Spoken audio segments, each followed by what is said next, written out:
L'astrologue qui se laisse tomber dans un puits. Un astrologue un jour se laissa choir au fond d'un puits.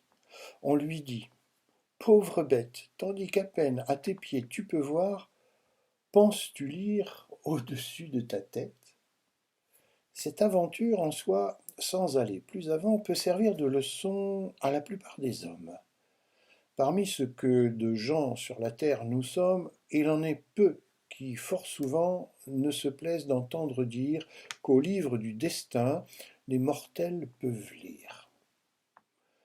Mais ce livre qu'Homère et les siens ont chanté, qu'est-ce que le hasard parmi l'Antiquité et parmi nous la Providence? Or, du hasard, il n'est point de science. S'il en était, on aurait tort de l'appeler hasard, ni fortune, ni sort, toute chose très incertaine. Quant aux volontés souveraines de celui qui fait tout et rien qu'avec dessein, qui les sait que lui seul? Comment lire en son sein? Aurait-il imprimé sur le front des étoiles ce que la nuit des temps enferme dans ses voiles? À quelle utilité? Pour exercer l'esprit de ceux qui, de la sphère et du globe, ont écrit, pour nous faire éviter des maux inévitables, nous rendre dans les biens de plaisirs incapables, et causant du dégoût pour ces biens prévenus, les convertir en maux devant qu'ils soient venus? C'est erreur, ou plutôt c'est crime de le croire.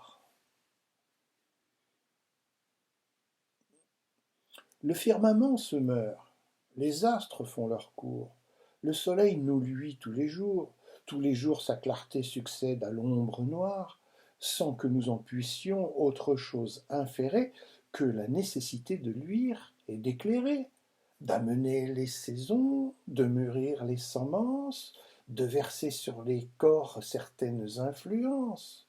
Du reste, en quoi répond au sort toujours divers ce train toujours égal dont marche l'univers? Charlatans, faiseurs d'horoscopes, quittez les cours des princes de l'Europe, emmenez avec vous les souffleurs tout d'un temps. Vous ne méritez pas plus de foi que ces gens.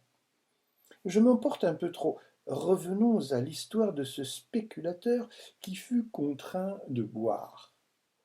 Outre la vanité de son art mensonger, c'est l'image de ceux qui bâillent aux chimères, cependant qu'ils sont en danger, soit pour eux, soit pour leurs affaires.